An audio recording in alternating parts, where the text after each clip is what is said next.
खावत हो। भजले नारायण नारायण हरि हरि, भजले नारायण नारायण हरि हरि।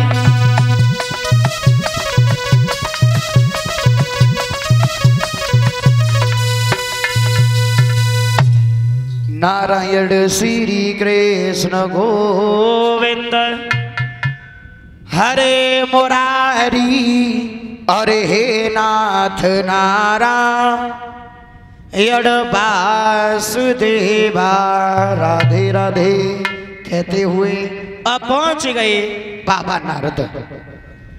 कंसराज ने बैठा लिया। कंसराज ने कहा सीताराम महाराज जवाब दिए बैठ जाओ। बाबा नारद को आसन डाल करके बैठा लिया। जवाब दिया है कंसराज, पहले हम आते थे तुम्हारा चेहरा रे चेहरा ही क्या एक फूल की भांति खिला रहता था, लेकिन आज क्या बात है, तुम्हारा चेहरा उदास क्यों हो गया है? जवाब दिया नारद। जवाब दिया है नारद बाबा, जिस व्यक्ति को ये मालूम हो कि उसका काल उसके हाथों है, क्या उसे पानी भी अच्छा लगता है? बाबा नारद कहने लगे पागल हो तुम तो, अरे काल तो आना ही है एक ना एक दिन, उसके इसके हाथों क्या, वो तो अटल सत्य है। जवाब दिया बाबा नारद यही तो दुख का कारण है, मैं मरना नहीं चाहते, मैं मरना नहीं चाहते बाबा नारद। कैसे रो रहे हो? एक वीर हो करके पागलों की भांति रो रहे हो? चलो कोई बात नहीं है, आज हम ऐसी युक्ति बता करके जाएंगे जो कि सर्प भी मर जाएगा लाठी भी बनी रहेगी। बता दो बाबा, बड़े दुखी हैं हम, ना दिन में चैन है ना रात में नींद है, बड़े परेशान हैं बाबा नारद। कोई ऐसी युक्ति बताओ जो कि वो दोनों छोकरे कृष्ण बलराम मारे जाए।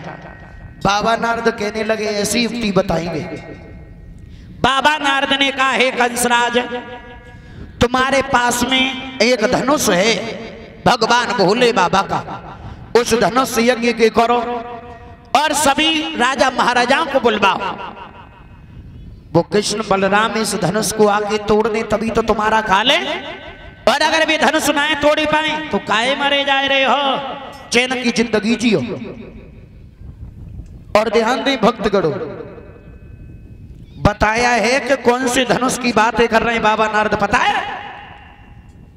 उस धनुष की बातें कर रहे हैं कि जिस समय कंस राज का तीनों लोकों में तहलका लगा हुआ था, कोई भी धरती का ऐसा राजा ऐसा सूरवीर योद्धा नहीं छोड़ा कंस ने जिसे मल्ल युद्ध में नहीं हरा दिया हो।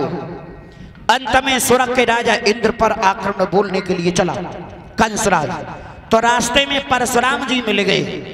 परशुराम कहने लगे कहां जा रहे हैं आप? कंस कहने लगा महाराज प्रणाम, खुश रहो। जवाब दिया प्रभु हमने संसार का धरती का कोई भी सूरवीर योद्धा ऐसा नहीं छोड़ा जिसे मल्ल युद्ध में नहीं हरा दिया। अच्छा, अब हम स्वर्ग के राजा इंद्र को हराने जा रहे हैं। पागल हो तुम, तुम्हें मालूम नहीं है क्या? वहां तो मरने के बाद जाया जाता है, मैं शरीर के तुम नहीं जा सकते। कंस कहने लगा गुरुदेव फिर मेरे भुजाओं की खुजली कौन मिटाएगा? बस वही परशुराम जी ने भोले बाबा का धनुष दे दिया, ले जाओ, जो भी इस धनुष को तोड़ देगा वही तुम्हारा काल होगा, ये सत्य है, ये ध्यान रखना। तो उसी धनुष की बातें कर रहे हैं बाबा नारद कि जल्दी भगवान यहाँ आए और इस धनुष को तोड़ें और जल्दी इस पापी का उद्धार कर दें। बोलिए गोविंद भगवान की। बाबा नारद इतनी बात कह करके और श्री कृष्ण गोविंद हरे मुरारी और हे नाथ नारायण वासुदेवा। नारद चले गए। अब कंस ने पत्र लिखा, पत्र में लिखा है बाबा नंद के लिए, यादवों के बाबा नंद हम तुम्हें प्रणाम कर रहे हैं। आगे समाचार यह है कि आप आना फिर भी ठीक है और नहीं आना फिर भी ठीक है, लेकिन हमारे भाग्य कृष्ण बलराम को जरूर भेज देना। और ऐसा नहीं हुआ तो ध्यान रखना, सारे यादवों को हम जेल में डलवा देंगे। और ये जो भक्तों का धन है भंडारे में 1100 रुपये, दुर्वीन यादव जो ग्राम नगला निरू के रहने वाले ये भंडारे में 1100 रुपये दान कर रहे हैं। भगवान इन भक्तों को सुख को संप्रदा पे भक्तन की प्राप्ति हो। उसी समय कंस ने पत्र लिख करके अक्रूर जी को बुला लिया। अक्रूर जी उस समय कंस के मंत्री थे और रिश्ते में बाबा नंद के भाई लगते थे, चचेरे भाई। ध्यान देना, उस समय बाबा नंद के भाई कंस के मंत्री थे अक्रूर। अक्रूर जी से कहा चला जा, कृष्ण बलराम को बुला के लाना और मौखिक भी बता देना मैं धनुष यज्ञ कर रहे हैं। अक्रूर जी कहने लगे हैं कंसराज मेरी एक बात सुन लो महाराज, सारे यादवों को बुला, सभी को बुला, लेकिन यह कृष्ण बलराम को ना बुलाओ, क्योंकि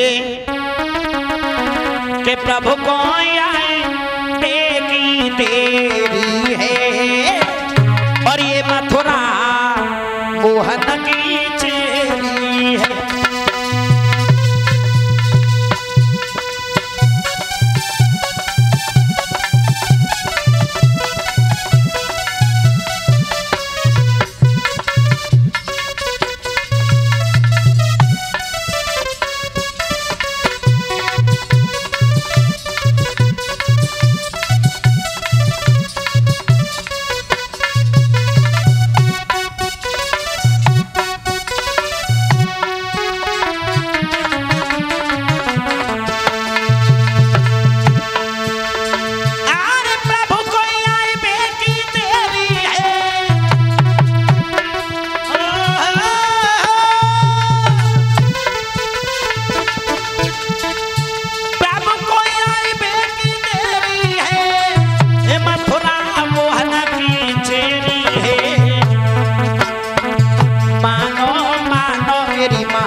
जवाब दिया है भगवान को ना बुलाओ।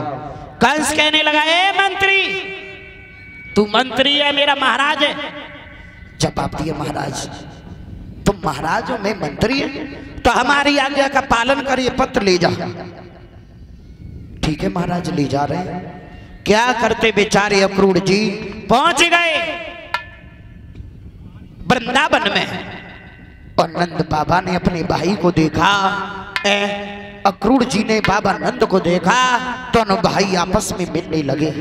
परीक्षित महाराज जी, एक विद्वान लिख रहा है कि भाई जैसा प्रेम नहीं अगर टकरार ना हो तो, और खीर जैसा भोजन नहीं अगर बीमार ना हो तो, और जुआ जैसा खेल नहीं अगर हार ना हो तो। ध्यान रखना, भाई जैसा मित्र, भाई जैसा सखा कहीं नहीं आपको मिल सकता। ध्यान रखना, भाई भाई होता है, अगर लड़ाई झगड़ा ना हो तो।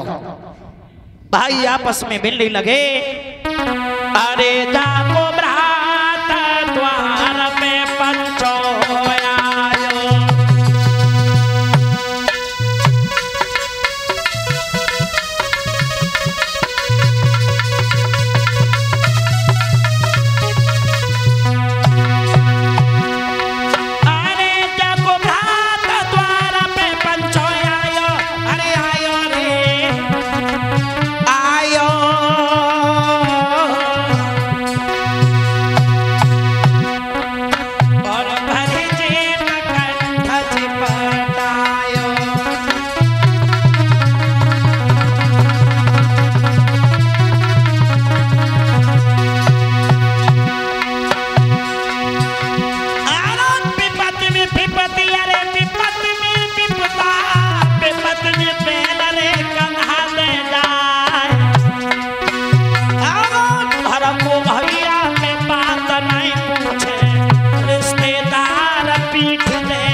भैया इधर अक्रूर जी रोने लगे।